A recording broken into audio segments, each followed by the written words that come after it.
Assalamualaikum warahmatullahi wabarakatuh. Alhamdulillah. Alhamdulillahirabbil alamin wa bihi nasta'in wa ala umurid dunya waddin.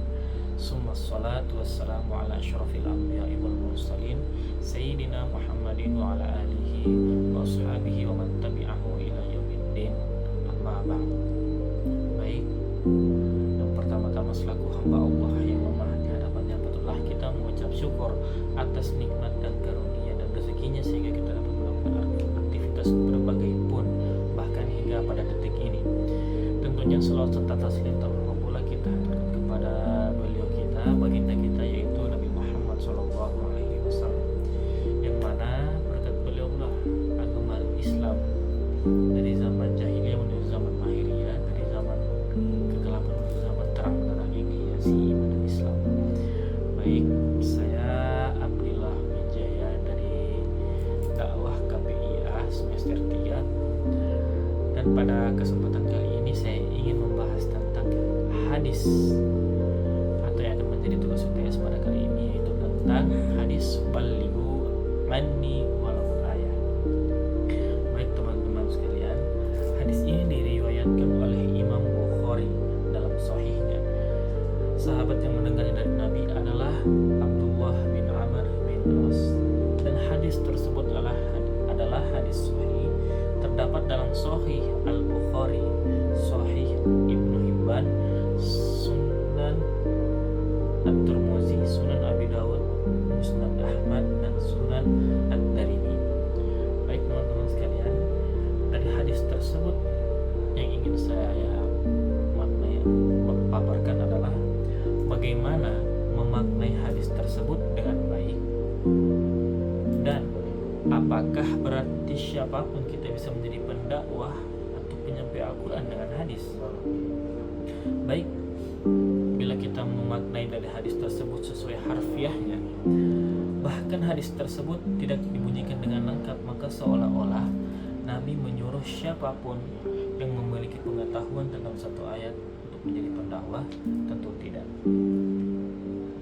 Baik, sejatinya hadis tersebut bukanlah perintah bagi orang yang tahu satu ayat untuk menjadi pendakwah, melainkan perintah kepada sahabat yang hadir pada saat Nabi menyampaikan wahyu yang diterimanya dari malaikat kepada sahabat lain yang saat itu tidak bisa hadir.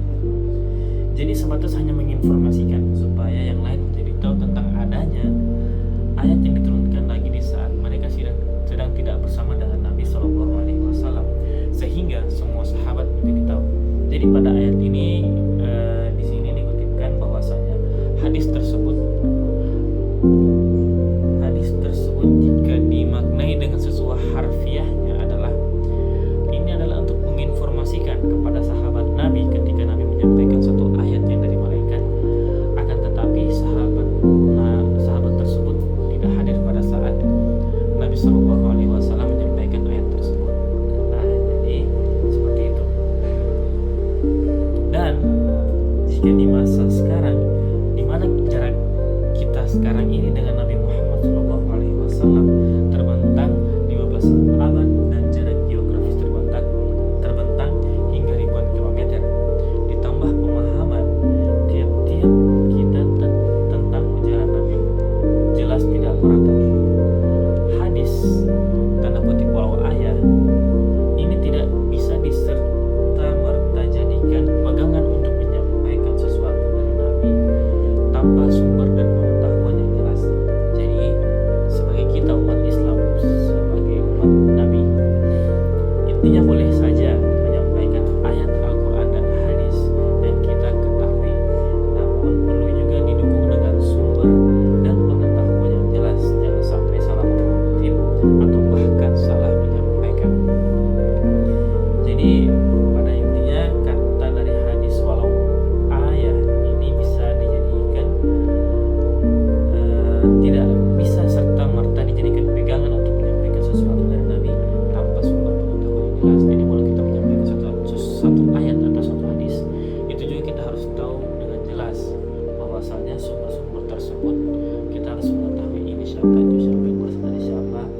Jadi sebagai umat Islam atau sebagai agama Islam, saling menasihati satu sama lain dengan cara mengutip Al-Quran dan hadis, tentu dengan cara yang santun.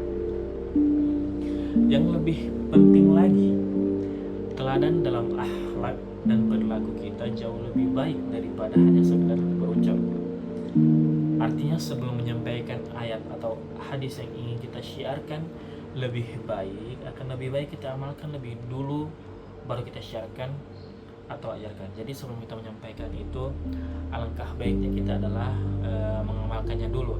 Jadi setelah kita mengamalkannya, terus kita syiarkan atau kita ajarkan, dan itu lebih baik daripada kita hanya mengucapkannya kepada mereka.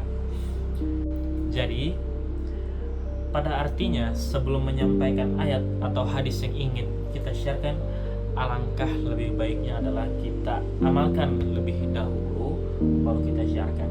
Jadi dari hadis ini kita bisa mengutipkan dari Balighu anni walau ayah, walaupun pada saat kita memaknai sesuai dengan harfiahnya itu adalah berbeda, yang ketika pada saat tersebut tidak dapat hadir ketika saat Nabi menyampaikan satu ayat yang disampaikan oleh malaikat, tetapi kita bisa memaknai bahwasanya alangkah baiknya ketika kita mengetahui satu ayat atau tentang Al-Quran dan hadis, itu alangkah baiknya kita menyiarkan kepada mereka, mengajarkan kepada mereka, saling menasihati satu sama lain sebagai agama Islam. Akan tetapi, dan lebih baiknya lagi kita adalah mengamalkannya terlebih dahulu, agar itu bisa jadi menjadi teguran kita kepada diri sendiri dan memperbaiki akhlak kita sendiri, sehingga menjadi teladan dari kita yang mengetahui atau yang telah mengamalkan ayat atau hadis tersebut, sehingga ayat-ayat tersebut atau hadis tersebut menjadi sesuatu nasihat yang berharga kepada mereka. Sekian, Assalamualaikum warahmatullahi wabarakatuh.